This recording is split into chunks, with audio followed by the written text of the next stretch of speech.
गुरु ब्रह्मा गुरु विष्णु गुरु देव महेश्वराय गुरु साक्षात परम ब्रह्म तस्मै श्री गुरुवे नमः। श्री गुरु चरण कमलेभ्यो नमः। आज हम श्रीमद् भगवद गीता का तृतीय अध्याय का पाठ करना प्रारंभ करेंगे। पहले पाठ प्रारंभ करते हैं।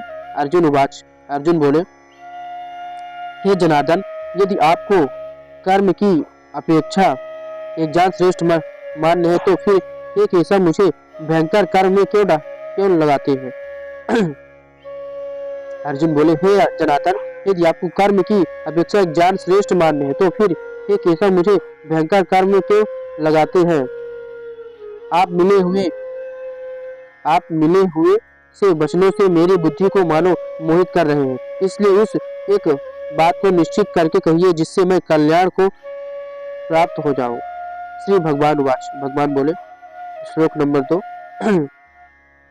श्री भगवान बोले, हे निष्पाप, इस लोक में दो प्रकार की निष्ठा मेरे द्वारा पहले ही कही गई है। उनमें से सांख्य योगियों की निष्ठा तो ज्ञान योग से और ज्ञानियों की निष्ठा कर्म योग से होती है।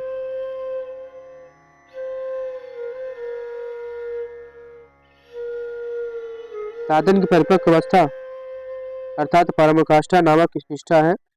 माया से उत्पन्न हुए संपूर्ण गुण ही गुणों में वर्तते हैं, ऐसे समझकर तथा मन इंद्रिय और शरीर द्वारा होने वाली संपूर्ण क्रियाओं में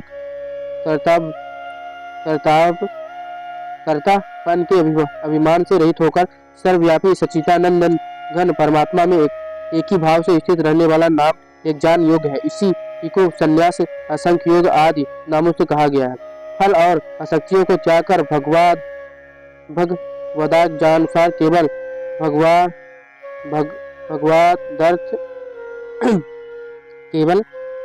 भगवदर्थ समत्व बुद्धि से कर्म करने का नाम निष्काम कर्म योग है। इसी को सामत्व योग, बुद्धि योग, कर्म योग,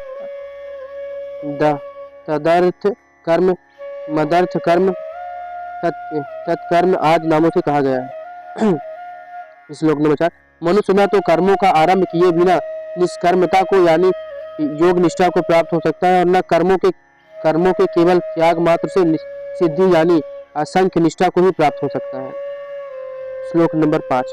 निसंदेह कोई भी मनुष्य किसी भी काल में क्षण मात्र भी बिना कर्म किए नहीं रहता, क्योंकि सारा मनुष्य समुदाय प्रकृति जनित गुणों द्वारा परवश हुआ कर्म करने के लिए बाध्य किया जाता है। श्लोक नंबर 6।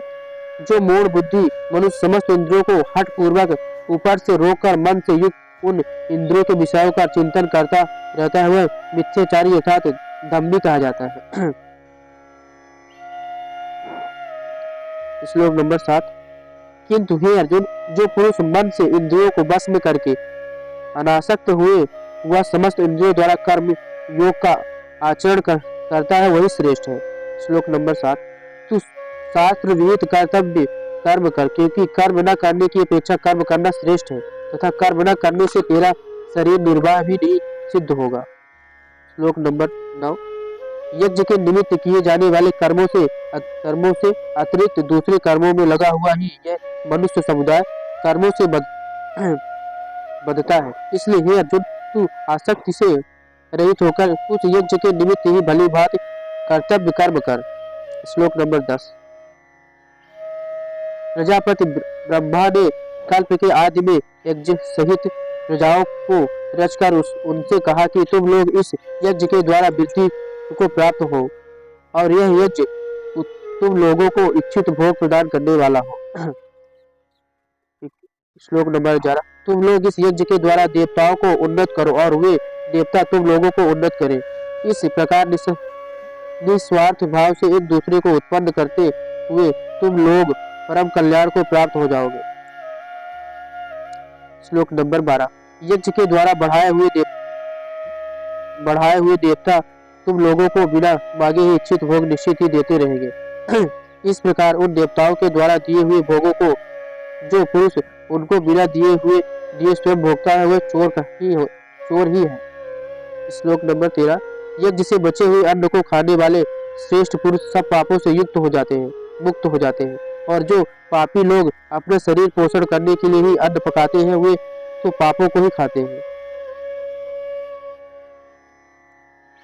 श्लोक नंबर 14 और 15। संपूर्ण प्राणी अन्न से उत्पन्न होते हैं। अन्न की उत्पत्ति वृष्टि से होती है, वृष्टि यज्ञ से होती है और यज्ञ विविध कर्मों से उत्पन्न होने वाला है। कर्म समुदाय को तू वेद से उत्पन्न और वेदों को अविनाशी परमात्मा से उत्पन्न हुआ जान।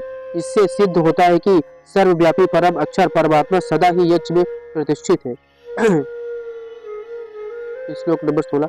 हे पार्थ, जो पुरुष इस लोक में इस प्रकार परंपरा से प्रचलित सृष्टि चक्र के अनुकूल नहीं बरतता, अर्थात अपने कर्तव्य का पालन नहीं करता, हुआ इंद्रियों के द्वारा भोगों में रमण करने वाला पापायु पुरुष व्यर्थ ही जाता है, व्यर्थ ही जीता है।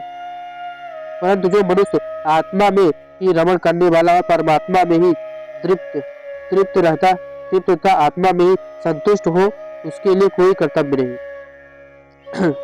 श्लोक नंबर 18। उस महापुरुष का इस विषय में न तो कर्म करने से कोई प्रयोजन रहता है और न कर्मों के न करने से कोई प्रयोजन रहता है, तथा संपूर्ण प्राणियों में भी इसका किंचन मात्र भी स्वार्थ का संबंध नहीं होता। श्लोक नंबर 19।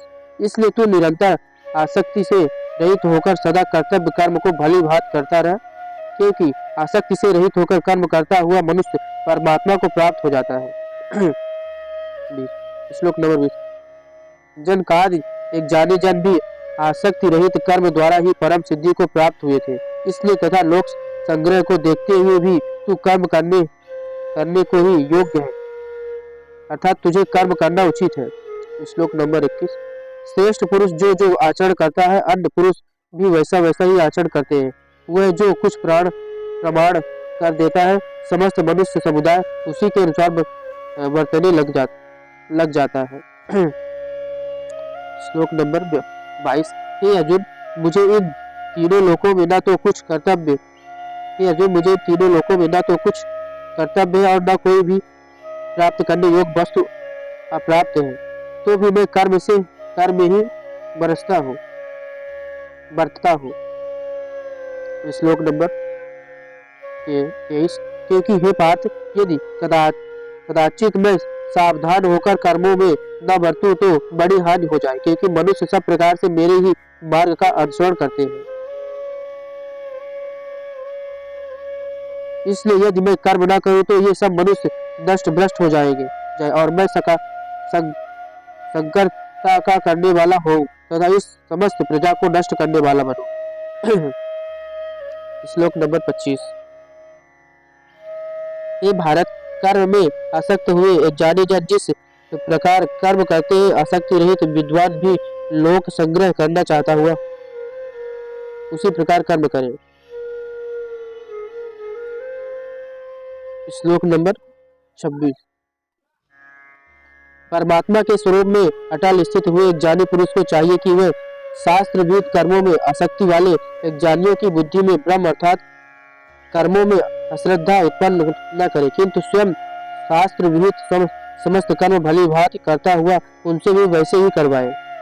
श्लोक नंबर 27।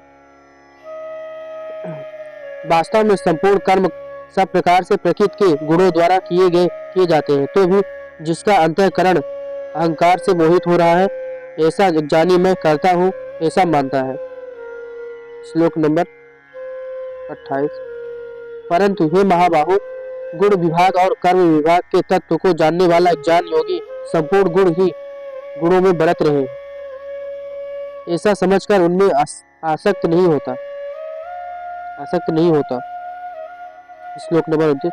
प्रकृति के गुणों से अत्यंत मोहित हुए मनुष्य गुणों में और कर्मों में आसक्त रहते हैं। उन पूर्णतया न समझने वाले मंद बुद्धि ज्ञानियों को पूर्णतया जानने वाला ज्ञानी विचलित न करे। श्लोक नंबर 30। मुझ अंतर्यामी परमात्मा में लगे हुए चित्त द्वारा संपूर्ण कर्म को मुझ में अर्पण करके आशा रहित, ममता रहित और अंतःपरहित होकर युद्ध कर। श्लोक नंबर 21। जो कोई मनुष्य दोष दुष्ट से रहित और श्रद्धा युक्त होकर मेरे द्वारा इस मत का सदा अनुसरण करता है, वे भी संपूर्ण कर्मों से छूट जाता है। श्लोक नंबर 32। परंतु जो मनुष्य मुझ में दोषारोपण करते हुए मेरे इस मत के अनुसार नहीं चलते, उन मूर्खों को तू संपूर्ण ज्ञानों में मोहित और नष्ट हुआ ही समझ। श्लोक नंबर 33। सभी प्राणी प्रकृति को प्राप्त होते हैं, अर्थात अपने स्वभाव के परवश हुए कर्म करते हैं। ज्ञानवान भी अपनी प्रकृति के अनुसार चेष्टा करते हैं, फिर इसमें किसी का हट क्या करेगा। श्लोक नंबर 34। इंद्रिय के अर्थ में अर्थात प्रत्येक इंद्रिय के विषय में राग और द्वेष छिपे हुए स्थित है। मनुष्य को उन दोनों के बस में नहीं होना चाहिए, क्योंकि वे दोनों ही इसके कल्याण मार्ग में विघ्न करने वाले महान शत्रु हैं। श्लोक नंबर 35। अच्छी